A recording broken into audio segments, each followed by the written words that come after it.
Broker value and market value होता क्या है। तो जनरली ब्रोकर वैल्यू मैं उस वैल्यू को कहूंगा जिस वैल्यू पर आप कोई भी प्रॉपर्टी परचेज करते हो, या फिर ब्रोकर उस वैल्यू पे आपको फाइनलाइज करता है वो प्रॉपर्टी, वो वैल्यू ब्रोकर वैल्यू होती है। और अगर मार्केट वैल्यू की बात करें तो किसी भी प्रॉपर्टी की मार्केट वैल्यू वो वैल्यू होती है जिस वैल्यू पर आसपास की या उस तरह की प्रॉपर्टी सेल हो रही होती हैं, बिक रही होती हैं। ठीक है।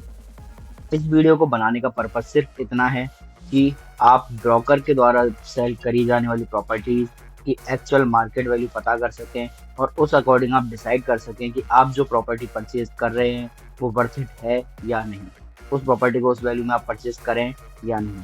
तो ये वीडियो आपको इस चीज़ को क्लैरिफाई कर देगी कि आपको क्या करना चाहिए। ठीक है। तो जनरली क्या होता है कि जब भी आप कोई प्रॉपर्टी परचेज करने जाते हो बाय ब्रोकर, जिसके बीच में ब्रोकर होता है प्रॉपर्टी का, तो क्या होगा कि आप मानो सपोज अगर अपन एक एग्जांपल लेते हैं कि कोई प्रॉपर्टी है 10 लाख की, वो प्रॉपर्टी है। ठीक है। 10 लाख की वो प्रॉपर्टी है, आप उस प्रॉपर्टी को विजिट करते हो, देखते हो, तो ब्रोकर आपको उसकी वैल्यू बताता है 14 लाख, 15 लाख। ठीक है।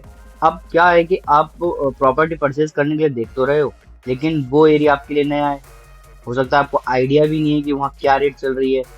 और ब्रोकर का क्या होता है ना कि इनके आपस में इस तरह के कनेक्शन होते हैं कि आपको जो वैल्यू उसने बताई है 14 लाख, 15 लाख, वो आसपास किसी भी आप ब्रोकर से बात करोगे ना, तो फर्स्ट जो वैल्यू आएगी, जो आपको ब्रोकर रेट बताएंगे, वो बताएंगे 14 लाख, 15 लाख, 14 लाख, 15 लाख। ठीक है।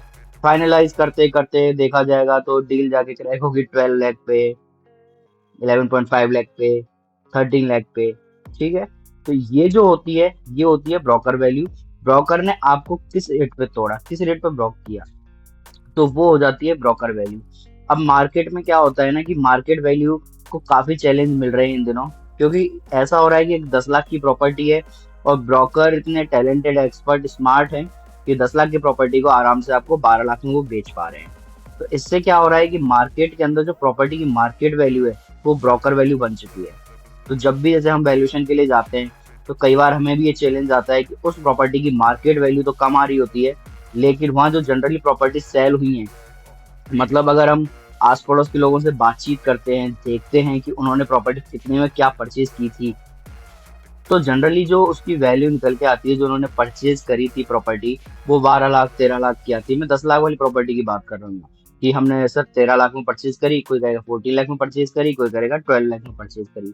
फिर मैं या कोई भी जनरल जो भी मार्केट वैल्यू ट्राई कर रहा है, वो अगर वहाँ पे डील देखता है कि मैं लैंड अगर परचेज करता हूँ, उस पर कंस्ट्रक्शन कराता हूँ, तो ये मकान तो मेरे को 10 10 लाख का पड़ जाएगा।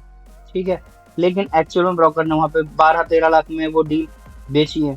अब जिसने परचेज करी है या फिर ब्रोकर ने जो भी रेट मार्केट में चला दिए वही रहेगी।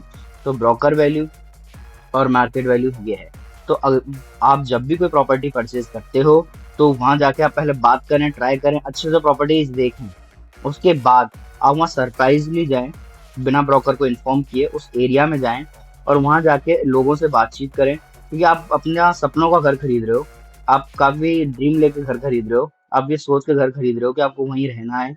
लाइफ के लिए भी, आपका फैमिली के लिए भी, आपको सारी चीजें सोचनी होती है। तो आप जब भी कोई घर खरीदो तो वहां जाके आसपास में आप वहाँ उसकी मार्केट वैल्यू ट्राई करो, लोगों से बातचीत करो, उनसे पूछो कि सोशल लाइफ कैसी है या कैसा चल रहा है, आपने कितने में प्रॉपर्टी परचेज की, इस तरह से यहाँ लैंड वैल्यू क्या है, किस तरह से क्या रहेगा, सारी चीजें आप ट्राई करो, तो आपको फर्क पता चल जाएगा मार्केट वैल्यू और ब्रोकर वैल्यू में। मेरे कहने का मतलब ये नहीं है कि आपको ब्रोकर जो रेट पे सेल कर रहा है वो गलत है। अगर आपको लगता है आपको उस एरिया में प्रॉपर्टी परचेज करनी है और बाकी में उस रेट में अगर वहाँ प्रॉपर्टी सेल आउट हो रही है, लोगों ने परचेज करी है, तो ऑब्वियस सी बात है, अगर 10 लाख की प्रॉपर्टी वहाँ 12 लाख में बिक रही है, तो आपको 12 लाख की ही प्रॉपर्टी मिलेगी, चाहे उसकी मार्केट वैल्यू 10 लाख हो, चाहे 9.5 लाख हो। क्योंकि क्या होता है ना कि किसी भी जगह की प्रॉपर्टी की वैल्यू उस जगह का एरिया, सोशल नेटवर्क, सारी चीजें मतलब डिपेंड करता है, वो उसकी वैल्यू बढ़ाती है और घटाती है। ठीक है।